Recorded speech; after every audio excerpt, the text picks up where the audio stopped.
பிறப்புக்கும் எல்லா உயிர்க்கும் என்று சொல்லுகின்ற அந்த சமுதாய வரலாறை படைத்தவர்களாக தமிழர்களாக தமிழ்நாட்டிலிருந்து இன்றைக்கு நாம் அவருடைய பிறந்த நாளை சமத்துவ நாளாக கொண்டாடி கொண்டிருக்கின்றோம். நேற்று நிகழ்விலே உரையாற்றும் பொழுது நம்முடைய மாண்பு துணை முதலமைச்சர் உதயநிதி ஸ்டாலின் அவர்கள் பேசும்போது ஒரு கருத்தை சொன்னார். ஒட்டுமொத்தமாக இந்தியாவிலே தந்தை பெரியார், அண்ணல் அம்பேத்கர் அவருடைய பிறந்த நாளை சமூக நீதி நாளாகவும் சமத்துவ நாளாகவும் கொண்டாடுகின்ற ஒரே மாநிலம் அது தமிழ்நாடு தான் என்கிற அந்த பெயரை பெற்றிருக்கிறோம் என்று அவர் சொன்னார். உண்மைதான். இன்றைக்கு அதை வலியுறுத்தி தான் பல்வேறு கருத்துக்களை நம்முடைய நாடாளுமன்ற உறுப்பினர் கனிமொழி அவர்களும் நம்முடைய சட்டமன்ற உறுப்பினர் எழுதினர்களும் எடுத்து சொல்லியிருக்கிறார்கள். ஆக அந்த வகையிலே இன்றைக்கு நம்முடைய மாண்பு தமிழ்நாட்டு முதலமைச்சர் ஏன் நேற்று கூட அண்ணல் அம்பேத்கருடைய அந்த சமத்துவ நாளுக்கான அந்த உறுதிமொழியை வாசித்ததுக்கு பிறகு ஏறத்தாழ 332 கோடி ரூபாய் மதிப்பீட்டில் பல்வேறு நலத்திட்டங்களை பழங்குடியின் மக்களுக்கும் ஆதிதிராவிட மக்களுக்கும் நேற்றே வழங்கியிருக்கிறார் என்று சொல்லும் பொழுது இந்த அரசாங்கம் எப்படியெல்லாம் அது ஒதுக்கப்பட்டவர்களாக இருந்தாலும் சரி, ஒடுக்கப்பட்டவர்களாக இருந்தாலும் சரி, அவளை அரவணைக்கக்கூடிய ஒரு அரசாங்கமாக இருக்கிறது என்பதை நீங்கள் ஒவ்வொருவரும் உணரிட வேண்டும்.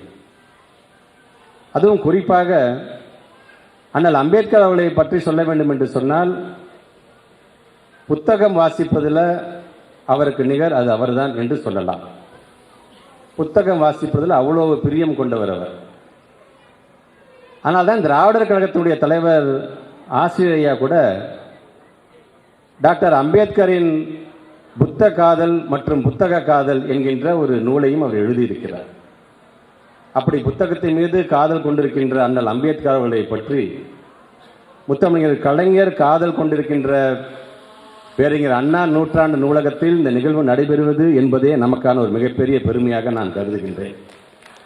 அதுவும் இந்த நூலகம் என்பது பள்ளிக்கல்வித்துறை அமைச்சருங்கிற வகையில் என்னுடைய கட்டுப்பாட்டு இருக்கின்ற நூலகத்தில் நடத்துவதற்கு முன்வந்திருக்கின்ற அணிக்கு என்னுடைய நன்றிகளை நான் தெரிவித்துக் கொள்கின்றேன். உண்மைதான், வாசிப்பு என்பது எவ்வளவு அவசியம் முக்கியம் என்பதை நமக்கெல்லாம் உணர்த்தியவர். ஏறத்தாழ 70,000 புத்தகங்கள் வைத்திருந்தாராம் அண்ணல் அம்பேத்கர் அவர்கள். ராஜகிருகம் என்கின்ற நகரில் புத்தர் ஏழை மக்களுக்கெல்லாம் போதனை செய்த அந்த நகரத்துடைய பெயரைத்தான் தன்னுடைய இல்லத்திற்கு தான் கட்டிய அந்த புது வீட்டுக்கு ராஜகிருகம் என்கின்ற இல்லம் என்று அவர் பெயர் வைத்தார். வீட்டில் அட்லீஸ்ட் ஒரு நூலகம் இருக்கணும்னு சொல்லுவாங்க. ஆனால் வீட்டையே நூலகமாக மாற்றியவர் யார் என்று சொன்னால் அண்ணல் அம்பேத்கர் அவர்கள் தான். ஆக அப்படி அண்ணல் அம்பேத்கர் அவர்களை பொறுத்தவரைக்கும் எனக்கான ஒரு பெருமை, அவர் ஆட்சி மாற்றம் ஏற்பட்டதில் தொடர்ந்து அவருடைய பிறந்தநாள் ஒவ்வொரு நாளும் பார்த்தீங்கன்னா, ஒவ்வொரு ஆண்டும் பார்த்தீங்கன்னா ஏதோ ஒரு நிகழ்வில் நான் கலந்து கொள்கின்ற ஒரு வாய்ப்பை பெற்றவனாக, பள்ளிகளுக்கான பொது மேடை என்கின்ற இயக்கத்தின் மூலமாக இன்றைய தேசிய கல்விக் கொள்கைகளுடைய அவலங்கள் என்கின்ற பெயரில் ஒரு கருத்தரங்கத்தில் உரையாற்றிய ஒரு ஞாபகம். மற்றொரு ஆண்டு அம்பாசமுத்திரம் பக்கத்தில் இருக்கின்ற பாபநாசம் பகுதியில் இருக்கின்ற பழங்குடி மக்கள் மாணவ செல்வங்கள் படிக்கக்கூடிய உண்டு உறைவிட பள்ளியை ஆய்வு செய்கின்ற ஒரு நாளாக அது அமைந்தது. மற்றொரு ஆண்டு அதே அம்பாசமுத்திரத்தில் காணி என்கின்ற பகுதியில், ஒரு மலை பிரதேசம், அங்கே இருக்கின்ற பகுதியில் பழங்குடியின மக்கள் வாழ்கின்ற பகுதியில் மலை மேலே ஏறி கார்லாம் போகாது, பல பாலங்கள், அங்கே இருக்கின்ற ஓடுகின்ற நீரோடைகள்லாம் கடந்து நடந்தே நாங்கள் போய் அங்கே ஒரு கிராமத்தில் இல்லம் தேடி கல்வியை தன்னார்வலை சந்தித்து அங்கே ஒரு மையம் இருந்ததை பார்த்துவிட்டு வந்த ஒரு நாள்.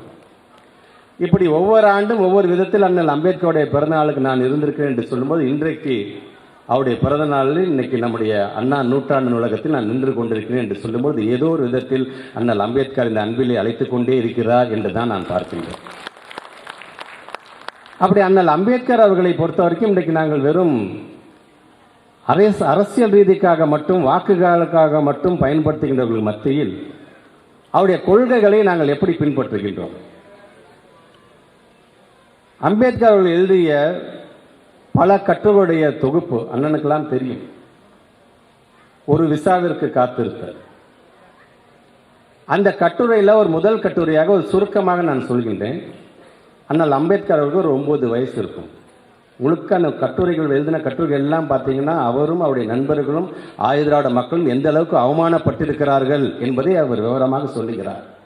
அதில் சுருக்கமாக ஒரு கட்டுரை, தன்னுடைய வயது 9 வயசு அண்ணல் அம்பேத்கர் அவர்கள் இருக்க பொழுது சதாரா என்கின்ற பகுதியில் அவர் வாழ்ந்து கொண்டிருக்கின்றார்கள்.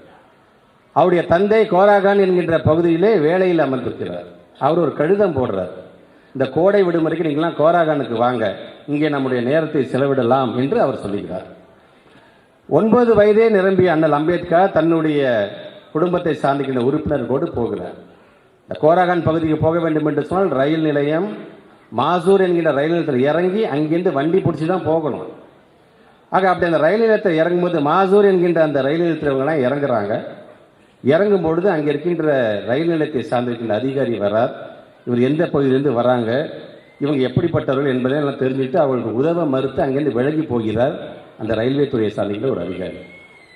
இவர்களுக்காக தன்னுடைய தந்தை நமக்காக அனுப்பி வைக்க வேண்டிய வண்டிக்காரர் வரவில்லையே என்று நின்று கொண்டே இருக்கிறார்.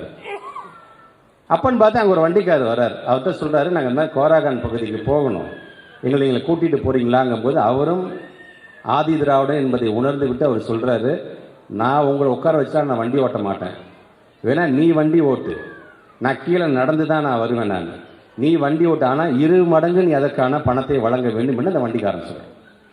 சரி என்று சொல்லிக்கொண்டு இவங்கெல்லாம் வண்டியில் வந்து இவங்களே வண்டியை ஓட்டிகிட்டு போகிறாங்க. முதல் நாள் மாலை 6:30 மணிக்கு அந்த வண்டி புறப்பட்டுச்சுன்னா அடுத்த நாள் காலையில் 11 மணிக்கு தான் போச்சு. அந்த அளவுக்கு அந்த வண்டிக்காரன் இடைஞ்சலை கொடுத்துக்கிட்டே வரான் அவர்களுக்கு. அடுத்த நாள் போகும்போது கோராகான்லாம் அவங்க அப்பாட்ட சொன்னாங்க, நீங்கள் வரேன் ஏன் என்கிட்ட சொல்லலையேங்கும் போது தான் தெரியுது உங்க வருகிறேன் என்று சொன்ன லெட்டரை கூட அங்கே வேலை பார்க்கிற ஆள் தங்களுடைய தந்தையிடம் சொல்லவில்லை என்கிற செய்தி அப்போ தான் அவங்க தெரிய வருகிறது. ஆனால் 9 வயதை சார்ந்திருக்கின்ற அண்ணல் அம்பேத்கர் சொல்லுகிறார், 9 வயசு தான் இருந்துச்சு, ஆனால் ஒரு மிகப்பெரிய தாக்கத்தை என் மனசில் அது அன்றைக்கி ஒரு வழியை ஒரு தழும்பை எனக்கு ஏற்படுத்தி கொடுத்த ஒரு சம்பவம் அது. சரி, தீண்டாமை பற்றி நான் முழுமையாக தெரிந்து கொள்ள வேண்டும் என்று தனக்கான ஒரு பாடமாக அது அமைந்தது என்று அதில் மிக வருத்தத்துடன் அதை பதிவு செய்கிறார்.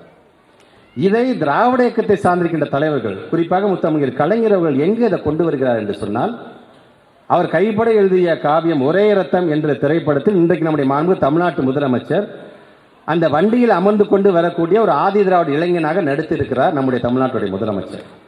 வண்டி ஓட்டுறது ராதாரவி என்கின்ற ஒரு நடிகர். ஓட்டும் போது நீ எந்த ஊருக்கு பார்ப்போறா, அந்த எந்த வீடு பாண்டின்னு என்ன வரிசை, அடடா நீ அவங்களுடைய பையனா, முதல்ல கீழே இறங்கிய வண்டியை ஓட்டுங்க, வண்டி தீட்டாயிடுச்சு, நான் கழுவுனியா வண்டியை என்று நம்முடைய தமிழ்நாட்டு முதலமைச்சர் பார்த்து நந்தகுமார் அப்படிங்கிற ஒரு கேரக்டரும் நடிக்கிறார். உடனே அவர் கீழே தள்ளி விட்டோன்னா நம்முடைய முதலமைச்சர் கீழே விழுகிறார். அப்போ ஒரு கருப்பு சட்டை அவர் கையை பிடிச்சி தூக்குற மாதிரியான ஒரு காட்சி அமைப்பை முத்தமிழர் கலைஞர் அவர்கள் மிக அழகாக தெளிவாக எடுத்து சொல்லியிருப்பார்.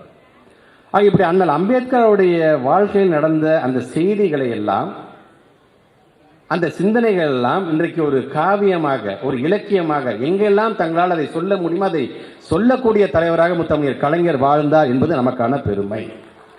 அந்த இயக்கத்தை சார்ந்திருக்கின்றவர்களாக, திராவிட முன்னேற்ற கழகத்தை சார்ந்திருக்கின்ற ஒரு அமைச்சராகவோ சட்டமன்ற உறுப்பினராகவோ மாவட்ட செயலாளராகவோ அணியினுடைய தலைவரோ செயலாளர் மட்டுமல்ல, உடன்பிறப்புகளில் ஒருவனாக இருப்பதே நமக்கான பெருமையாக கருத வேண்டும் என்பதற்காக இதை நான் சொல்லுகின்றேன்.